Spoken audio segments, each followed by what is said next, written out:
Ada informasi adanya kejadian penganiayaan, korbannya itu ibu-ibu, pelaku merupakan segerombolan yang kita duga menggunakan senjata tajam. Berhenti.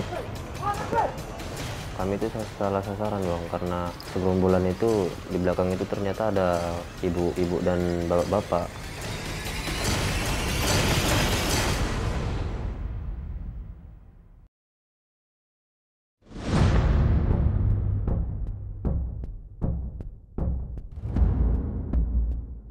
Kota Medan, Sumatera Utara, darurat geng motor. Aksi kejahatan jalanan yang dilakukan sekelompok anak muda bermotor ini semakin merajalela. Baru-baru ini saja misalnya, sekelompok geng motor anarkis menganiaya emak-emak di kawasan Jalan Pabrik Tenun, Kota Medan, Sumatera Utara. Dalam rekaman CCTV, nampak geng motor melempari korban menggunakan batu hingga terjatuh di bagian jalan. Geng motor ini juga menyabetkan kelewang sehingga korban mengalami luka di bagian wajah dan terancam mengalami kebutaan. Korban keluar rumah dengan niat akan membeli pulsa, handphone. Kemudian begitu korban keluar rumah dengan mengendarai sepeda motor, bertemulah dengan sekelompok remaja yang mengendaраkan sepeda motor. Kemudian seketika remaja tersebut melakukan pelemparan terhadap korban. Kemudian korban sempat kena lemparan batu dari kelompok remaja tersebut. Kemudian tidak lama kemudian korban merasakan seperti dipukul di bagian kepala. Korban menderita luka di bagian wajah, tepatnya di wajah sebelah kanan, di areal mata. Korban terluka akibat benda tajam yang digunakan pelaku itu sebilah parang, ya, jadi kena di wajah korban. Selamat malam. Rekan-rekan, saya kumpulkan semuanya karena ada informasi adanya kejadian penganiayaan di mana korbannya itu ibu-ibu.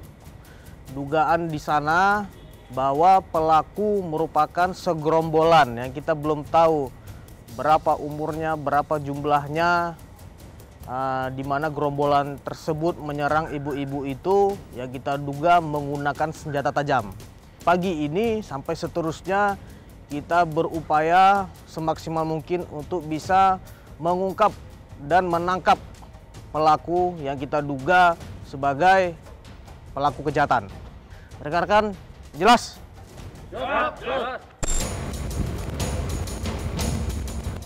Pengejaran komplotan geng motor anarkis ini dipimpin oleh Ibtu Zuhatta Mahadi, Kanit Resmob Polres Tabes Medan. Ibtu Zuhatta langsung membentuk tim dan menggelar patroli.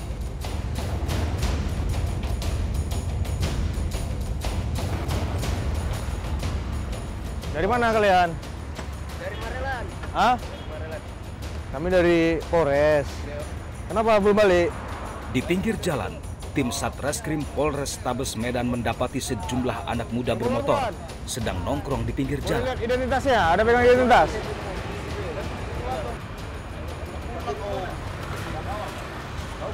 Kalian lah bagasinya dicek. Coba keluarin bajunya satu-satu, Dek. Geng motor ini kemudian dibubarkan paksa. Coba cek barang-barang kalian. Ada semua kan? Ada kok, ada. Balik. Balik ke rumah ya. Saat melintasi Jalan Sekip, Kota Medan, Sumatera Utara, tim Resmob mencurigai dua pemuda. Nah, coba jalan terus. Nah, itu ada dua orang itu mencurigakan itu apa tuh? Coba. Saat didekati, kedua pemuda tersebut langsung kabur. Polisi kemudian mengejarnya. Jangan gerak. Berhenti. Udah. Udah. Jangan gerak. Oke, bawa ke sepeda motornya. Coba bawa ke sepeda motornya. Kenapa kalian lari? Aman kan sepeda motor, tolong? Sebagian. Dudukan. Udah. Dudukan. Apa yang kalian buang tadi? Duduk. Hah? Apa yang kalian buang tadi? Tolong sepeda motornya itu, jangan di tengah jalan. Tolong. Kamu nelpon siapa? Nggak ada, Pak. Ngapain kalian? Udah jam kecil, jam 4, ngapain kalian Hah? Tadi apa yang kalian buang tadi? Nggak ada, Pak. Hah? Duduk aja lagi, Pak. Coba cek, tolong cek sekitar. Apa yang tadi? Coba kamu. Tadi kamu yang buang itu, apa itu? Sini. Tunggu. Itu apa itu? Hah? Tahu, Pak. Hah? Kamu sini. Kamu sini. Tahu, Pak. Hah? Ini siapa nih? Polisi juga menemukan sebilah parang yang disembunyikan di saluran pembuangan air. Hah? Punya siapa? Punya kamu ya? Enggak, Pak. Punya siapa juga? Ini dia, Pak. Siapa nih? Punya kamu ya? Kok kau? Hah? Punya kamu? Iya, Pak. Coba bawa sini. Taruh sini, letak sini. Letak. Hah? Buat apa ini? Nggak ada, Pak. Hah? Jaga aja, Pak. Hah? Jaga-jaga? Iya, Pak. Ngapain kalian udah jam 4 di sini berdua? Nggak ada, Pak. Nunggu kawan, Pak. Hah? Dari skip, Pak. Dari skip? Pak. Mau kemana? Nggak ada, Pak. Ngumpul, Pak. Biasa, Pak. Geng motor kalian? Nggak, Pak. Hah? Berapa orang teman kalian dari sana? Kurang lebih 10 orang, Pak. 10 orang? Pak. 10 kereta, Pak. 10 kereta? Iya, Pak. Ya udah, coba kita amankan dulu. Bawa dulu Polres. Pegang. Dua pemuda ini bernama John Frit Tua Pandapotan dan Reza Jogi Dennis. Keduanya mengakui ikut terlibat dalam penyerangan geng motor yang mengakibatkan seorang emak-emak terluka. Ayo. Kunci motor sana, kunci motor kalian mana? Situ, Pak. Di motor? Naik kau, naik.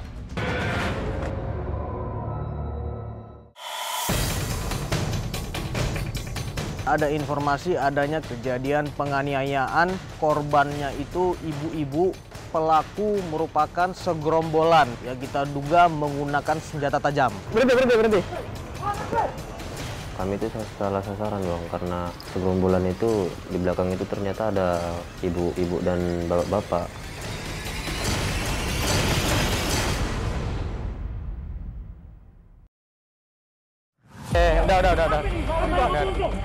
Udah. Jangan gerak. Oke, bawa ke sepeda motornya. Dua anggota komplotan geng motor anarkis yang membacok Ibu Masnah sudah ditangkap. Polisi masih memburu pelaku lainnya bernama Franz Danker Sibarani. Ya, rekan-rekan, setelah beberapa jam cukup kurasa waktu kita untuk melakukan pengecekan CCTV. Mas, tadi ada aku minta tolong cek yang dari pabrik, yang dari jalan rel atas. Ada dapat nggak hasilnya? Ada, Dan. Dari apa, Dan? Unit Resmob Satreskrim Polrestabes Medan mengumpulkan sejumlah rekaman kamera pengawas di sekitar lokasi kejadian. Wah, ini Izin, Dan. Ini kelompok geng motor, Dan. Sekitar 15 sepeda motor berboncengan. Jadi mereka dari awal ke Tugu Adipura menuju ini ke ya? Dan. Menuju ke skip atau Oke. Yang ini di simpang ya? Ini dekat TKP, Dan. Di sinilah mereka melakukan tindak pidana, Dan. Terus ini yang sangat jelas ini. Ini setelah ini ya? Ini setelah kejadian, Dan. ya? Setelah melakukan, mereka mengendap di rumah si yang kita duga pelaku, Dan. Pisah, Dan. Kita udah bisa identifikasi ya rumah siapa itu ya? Sudah, Dan. Oke. Berarti kita mulai bergerak dari sini ya, dari ini diduga rumah pelaku, Dan. Oke. Nanti kita coba tanya. Oke. Pada saat bersamaan, tim Polrestabes Medan mendapatkan informasi jika pelaku yang membacok Ibu Masnah bersembunyi tidak jauh dari lokasi kejadian, yakni di Jalan Ayahanda, Kota Medan, Sumatera Utara.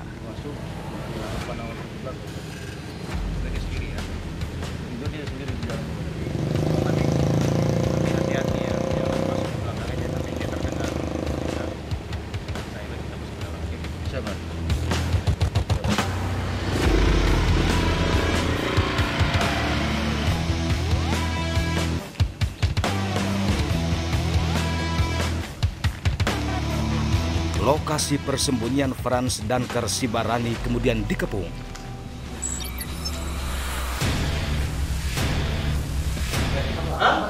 Kamu Frans kan? Dan ini Frans kan? Hah? Kamu Frans kan? Ada CCTV-nya itu kan? Dan. Sudah kok berarti Kau, Frans kan? Kau.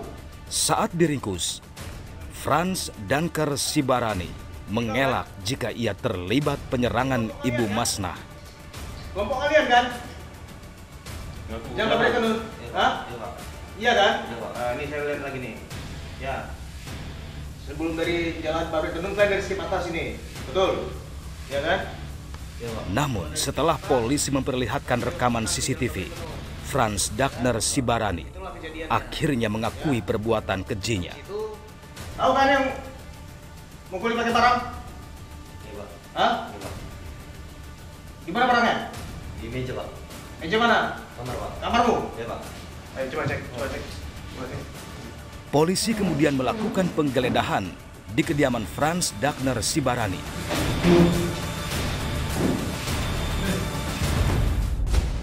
Di balik taplak meja, ditemukan sebilah kelewang yang digunakan untuk membacok Ibu Masnah.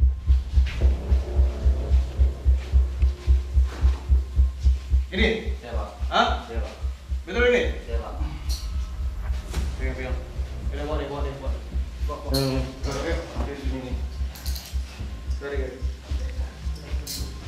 Frans Danker Sibarani kemudian dibawa ke Mapolrestabes Medan untuk mempertanggungjawabkan perbuatannya.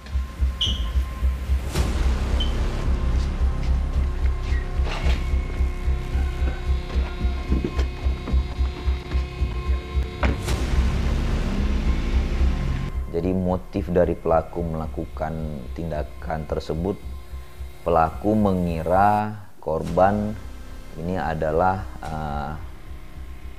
kelompok yang mencoba untuk menyerang kelompoknya pelaku.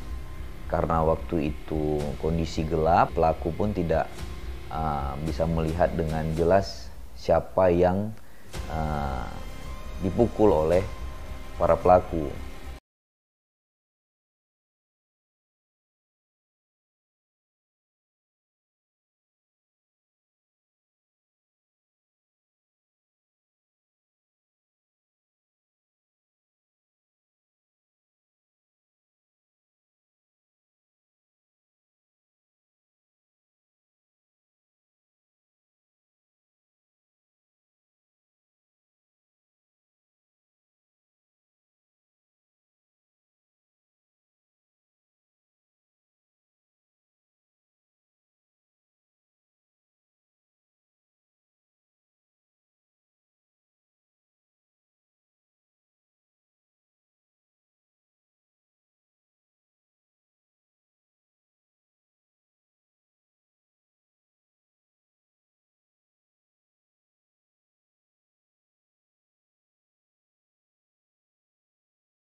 Ada informasi adanya kejadian penganiayaan, korbannya itu ibu-ibu, pelaku merupakan segerombolan yang kita duga menggunakan senjata tajam. Berhenti.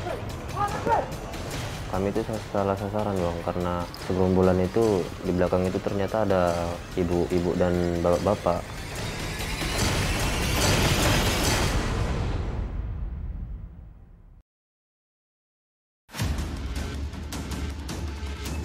Kelompok geng motor yang kerap meresahkan masyarakat ini bernama Street Devil.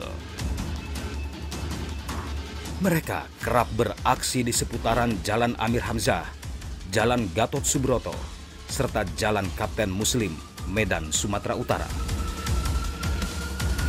Aksi kekerasannya terhadap emak-emak akhirnya menggiring mereka ke bilik penjara.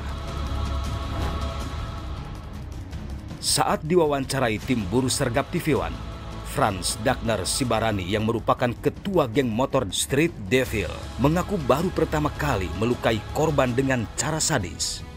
Kami itu salah sasaran Bang, karena di pas gerombolan itu di belakang itu ternyata ada ibu-ibu dan bapak-bapak.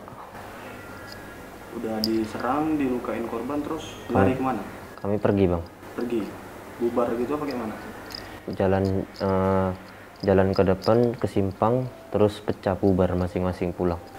Udah melakukan ini ada nggak merasa nyesal atau apa? Ada Bang. Nyesal? Iya Bang. Apa ada yang mau disampaikan nggak ke korban atau mau minta maaf apa? Dari saya sendiri, saya kepada pihak korban, saya menyesal dan saya meminta maaf sebesar-besarnya. Dan inilah pasal yang akan menjerat para pelaku geng motor anarkis. Dari kejadian tersebut kami juga sudah menetapkan 5 tersangka lainnya dan saat ini masih dalam pengejaran kami. Terhadap pelaku kami kenakan pasal 170 KUH pidana yang sanksi pidananya di atas 5 tahun. Polrestabes Medan secara keseluruhan atas perintah dari Bapak Kapolrestabes Medan untuk melakukan kegiatan pencegahan kejahatan jalanan, diantaranya tindak pidana yang melibatkan kelompok remaja bersepeda motor dengan cara kami melakukan kegiatan patroli, kemudian juga kami melakukan kegiatan juga sosialisasi ke sekolah-sekolah yang harapannya itu kami juga mendapat bantuan dari para guru dan orang tua supaya anak-anaknya tidak turut terlibat di kelompok-kelompok remaja bermotor yang meresahkan masyarakat. Mau jemput ibu, ya kami doakan cepat sembuh ya. Beginilah kondisi Ibu Masnah saat Kasat Reskrim Polrestabes Medan, Kompol Tuku Fatir Mustafa, menyambangi kediamannya. Sudah di penjara mereka sekarang, Bu. Kami doakan semoga ibu segera sembuh ya, Bu ya. Bu ya. Wanita berusia 50 tahun ini tampak tergolek tak berdaya di sebuah rumah yang sangat sederhana. Kedatangan Kasat Reskrim Polrestabes Medan untuk menyampaikan informasi jika para pelaku sudah ditangkap dan proses hukum akan terus berlanjut. Mudah-mudahan cepat sembuh ya. Hal ini dilakukan sebagai empati atas apa yang dialami oleh korban. Sementara itu, adik korban, Niar, menyampaikan apresiasi dan terima kasih yang sebesar-besarnya kepada Polda Sumatera Utara dan Polrestabes Medan yang telah berhasil menangkap pelaku penyerangan kakak kandungnya dengan cepat. Saya dari pihak keluarga kami, keluarga dari Masnah, saya berharap terima kasih banyak sebesar-besarnya kepada pihak dari Bapak Kasat Polresta dan semua kepada anggota-anggotanya, karyawannya semuanya. Saya mengucapkan banyak-banyak terima kasih. Kami tidak bisa membalasnya, hanya Allah Subhanahu wa Ta'ala yang membalas kebaikan bapak-bapak semuanya, ya Allah. Amin ya Allah. Harapan saya untuk kakak saya, doakan aja lah kakak saya ini sehat, cepat sembuh, tarik penyakitnya, matanya itu biar cepat hilang, cepat sembuh, pulih matanya. Dan yang orang-orang yang membela dia, kalau bisa pun buat juga yang lebih apalah gitu, biar sadar orang itu menengok kakak saya kayak gini, biar mereka sadar perbuatan mereka itu harus mereka bayar dengan begitu juga kalau bisa, karena kami pun nggak sampai hati, udah sedih kali kami, udah apa kali kami nengok kakak kami ini. Udah. Kini, pihak kepolisian masih memburu 5 pelaku lainnya yang masing-masing identitasnya sudah dikantongi polisi. Dudukan. Udah, dudukan. Ini kamu yang buang itu, apa itu? Sini. Tunggu. Kamu sini. Tahu Pak? Hah? Ini punya siapa nih? Punya siapa nih? Punya siapa? Hah? Punya siapa? Punya kamu ya? Enggak Pak. Punya siapa juga? Hah? Kamu Pransan? Enggak. Dan Ini Pransan. Hah? Kamu Pransan? Ada CCTV-nya itu kan? Dan. Ini Dan.